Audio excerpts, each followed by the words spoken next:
叶丽啊，阿兰姐，你来过来一下哈，咱开播之前先简单的开个小会儿，好吧？又得开会？哎呀，那就开一个嘛，今天是个重要的日子，那得开一下子嘛。怎么啦？重要的日子怎么啦？要结婚啊？要娶儿房啊？不是那个意思哈。今天呢，然后咱们呢好不容易把小白牙的这个声卡的这个数据，然后拷贝过来。虽然说咱们这个小白牙人家唱歌好听，但是人家的那种机架的那个调音的设备，那个咱给它复制过来了。哎呀，今天呢也是说第一次展示说，这个一个机会嘛，所以说大家呢反应怎么样？对啊，第一次咱把这个看看是到底是咱的唱功不好，还是说是到底是这个声卡没调好，是吧？所以说呢，今天呢就是大家能都发挥一下，该唱唱，该跳跳。是不是？让粉丝家人们评论一下，对，到底好才是最重要的。对啊，到底就是说，就是说把它转播到手机里边，它这个效果会是什么样？有些人终究会被别离，谁是谁生命中的过客？错过了。永远不再回来。如果你不能陪我到最后，请不要走进我的生活。好的。我知道我爱得太糊涂，恨当初没把你看清楚，因为你眼睛太小了。你就是一个魔鬼中的诱惑，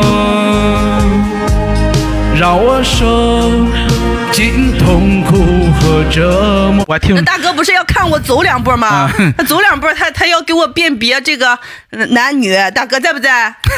回看我走两步的，那个什么，大哥在不在？我给你走两步。走两步吧。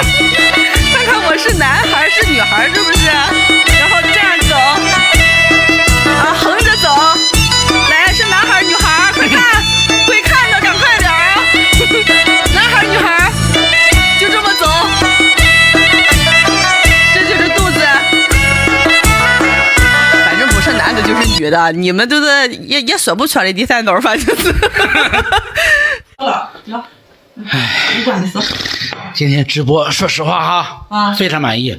最起码说咱调这个音哈，然后大家都能接受，是吧？还比较认可。对啊，那毕竟是人家小白牙的这个百万调音师给他调的，你说再不好，你说咱怎么整啊？对不对？是，挺好的。现在就是说你的唱功就是对，主要是唱功的问题，然后咱再提升，咱慢慢的学，慢慢练。这个把这个唱功再练上去以后就好了。人家现在直播间里边哈，人家哪怕是穿的稍微性感一点，人家直播间里边人气就很高。你老是穿这么保守什么的，你不行，你得穿性感一点就可以了。直播间人气就高了。发骚啊，音碟儿，神经病！咱又不是才艺主播，又不是靠那种颜值吃饭的。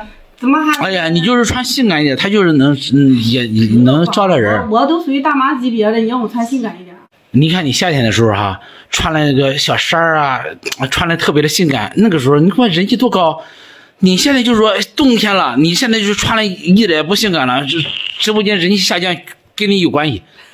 等我减20斤，我再穿性感点吧。我现在太胖了，我露出来不好看呐。哎呀，没有事儿。天天的手臂露出来，那是柔美。我这个大膀子一露，还以为散打的来了呢，吓人都。你看人家好多大主播，人家就是说现在就是大冬天，人家就是该穿裙子穿裙子，就是最起码感觉给人感觉就是很舒服，你知道吧？人家是有颜值、有身材，我也不行。哎呀，你就走这个路线就行，你听我的，你走这个路线。你怎么不让你媳妇露啊？你让我露。雅丽正好怀孕了，他们想看大肚子是真是假，正好露个大肚子，还挺可爱的。那不行，那不行，挺好看的，这没事。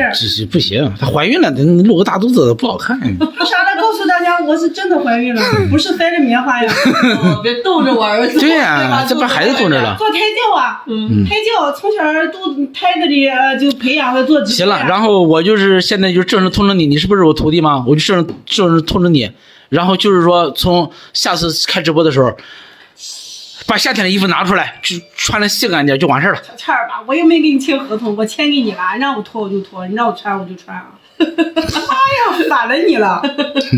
咱现在呢，有了这个小白牙这个复制的这个机架，然后呢，就是说咱现在这个直播间这个音质跟人家小白牙这个音质是一样的。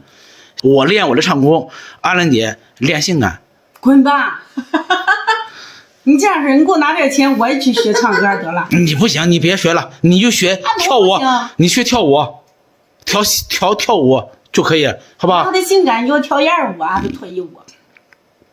就是你跳性感的舞蹈就可以了。亚丽，我们两个就学唱歌。哎，你要是去跳个性感的舞，我觉得那更有意思。行了，我那儿有些礼服啊，什么性感的裙儿啊，你穿着呗。也行，要不你就来个反串。你穿肯定人气高，我穿就是个女的，是不是满抖音全是美女？你还用看我呀？你反串一下，你扮演个美女，然后又性感，然后又矬那种的，我有看点。扮丑啊？然后还长胡子。在意是吧？以后你走的话，路线就是走性感路线，我们两个就是走实力唱将，好不好？我的性感撒会，我看性感是给俺老公的，我凭什么在直播间里去展示性感？就展示，就听我的。我是你师傅，你就必须得听我的，必须把性感的一面展示。你个人贩子你啊！甭听他的，把这个性感的一面展示出来就可以了。我希望你下次直播的时候穿着性感的衣服就可以了。没有买。又是你的面孔带给我是笑容，在我哭泣的时候，又是你的问候带给我是感动，在我孤寂的时候。虽然没有天生一样的，但在地球上我们是一样的。尽管痛的苦的没说的，但那又一路走来都是顺风。